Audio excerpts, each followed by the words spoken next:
Hey Nipun, how are you?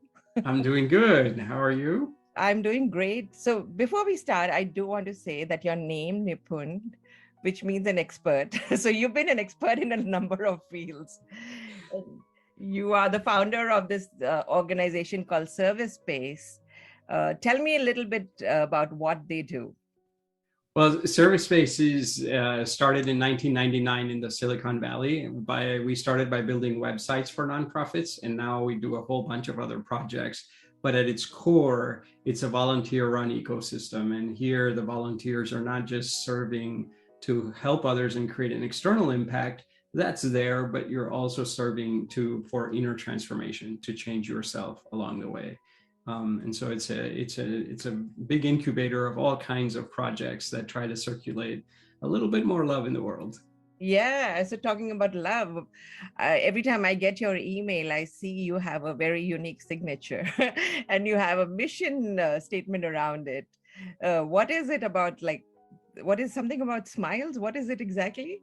Bring smile. I don't know. Usually I'm smiling, so I write based on what I'm feeling in that moment. But yeah, I'll often sign my emails saying with smiles. You know, Yes, so yeah, and every time I read your email, I would smile because it's such a nice way to end it. And I also read somewhere that you were studying at Berkeley, you were doing computer science and philosophy, and you were on the path to, the high tech path. And then you had a change of heart. What happened there, and how has that journey been? Like, were there any pitfalls? We all want to do good, but what was your experience in that? Yeah, I mean, I think you have to kind of understand the context of that time. Silicon Valley .com greed was all over the place. And here I was, an Indian guy coming out of Berkeley into that field. And there were lots of very lucrative opportunities. But my heart said that that wasn't my calling, that you can accumulate a lot and still not be happy, And so for me, at that time, I was thinking more about happiness, and I realized that it takes giving to be happy. Yeah. And giving, to give, you don't first need to acquire a whole lot. A lot of people think first you get and then you give. Yeah. And I realized that that's actually kind of there's a fault in that logic, because according to that logic, then we are born bankrupt. Yeah. And then you accumulate and then you give, and I just think that you can accumulate a few things, like maybe financial resources you accumulate over time, maybe your reputation you accumulate over time, maybe fame you accumulate over time, but things like love we're born with, and so if you can think in that broad way, like how can I give with so many other forms of wealth. Yeah. And I think that became the thrust of my work. I realized I in giving I was a lot happier than I was in getting or taking or accumulating. Like the security you feel from accumulation pales in comparison to the connection you feel when you are giving. And How will so you handle taking this? I mean, this is a very difficult path, right? To even explain to people, your oh, parents, your children, your spouse, yeah. right?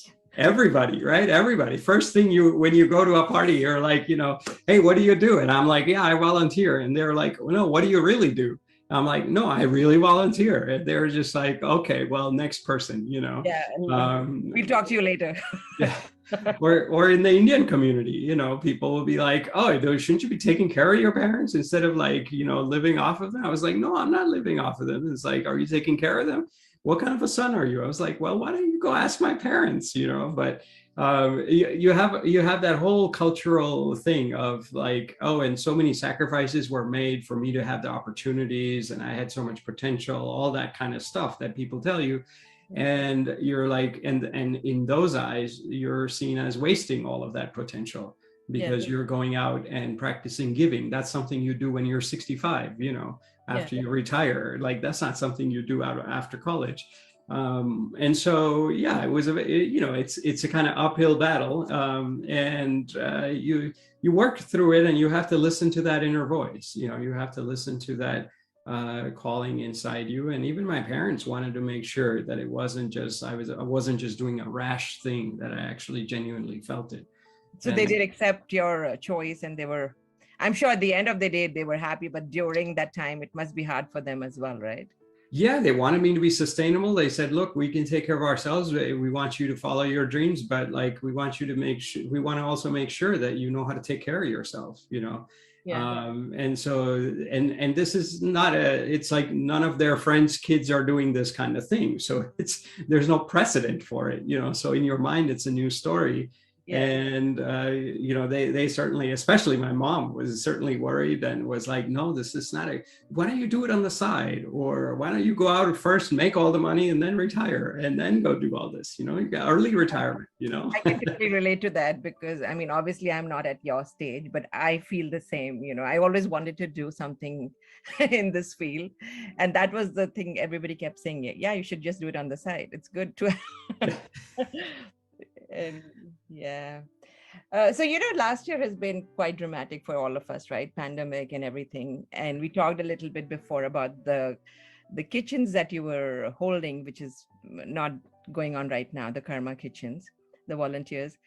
What else have you learned in pandemic? I mean, what is like a couple of, just maybe the one biggest lesson that you think that you can talk about? Well, I think one biggest thing is, I think that in the pandemic, everyone started to think that life, there's so many emergencies, and you react, you know, to the here and now. And I think when you just take that very short-term view, you forget about the long-term view, which is not just emergency, but emergence, which is the longer-term view.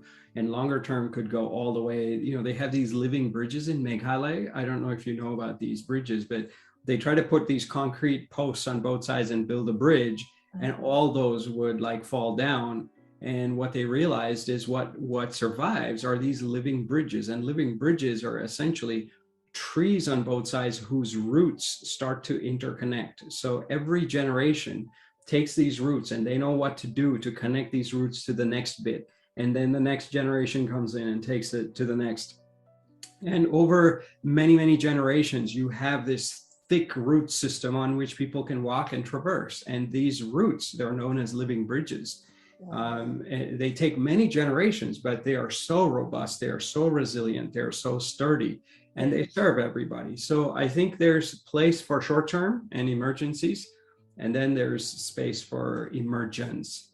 And how do we balance that personally, but also systemically, right? How do we do that? And I think most of our systems are rooted in the short term, are rooted in the here and now, are rooted in consumerism. Right. And I don't think that is nearly as deep as thinking something beyond.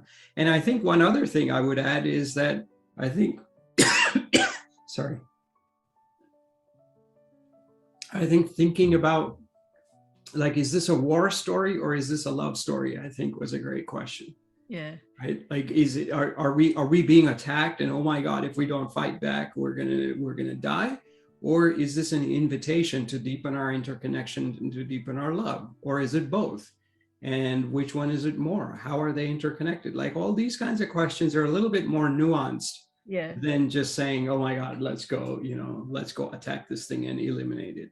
Yeah, I really think what you're saying is really a reset button for all of us, right, in our lives. Is really like we started thinking in a different aspect because we were forced to think about it almost. And that's exactly what you're saying, right? You look at it as a bridge, or is it a tree, or is it like, you know, all these things we were forced to do because it happened. Yeah. And I mean, the media kept saying all these negative stories of how there's so much fear. Yeah. But alongside the fear, there's also a great rise in compassion. Alongside the suffering, there were so many people who were trying to alleviate suffering, like everyday heroes doing like the smallest things with incredible, you know, even in the first days, like people, even if they were quarantined, they're going to the balcony and playing music and and Yeah. figuring out a chorus, right? Like the police are stopping and playing guitars, you know. It's like kids are having a lemonade stand and saying free jokes, you know. It was just a parallel universe that we started living in almost. Yeah, well, I think people respond with love. Like people want to respond with love. When you see suffering, that's half of the story. Sure, there's a lot of suffering. Yeah. But another half of the story is that when faced with that, we have this tendency, we have this kind of innate propensity to respond with care, compassion, kindness, and love. Yeah, it brings the best of humanity out as well, right? Great. Thank you so much, Nipun. I really enjoyed talking to you. And thank you for all your time today. I appreciate it. Thanks for having me. Thank you.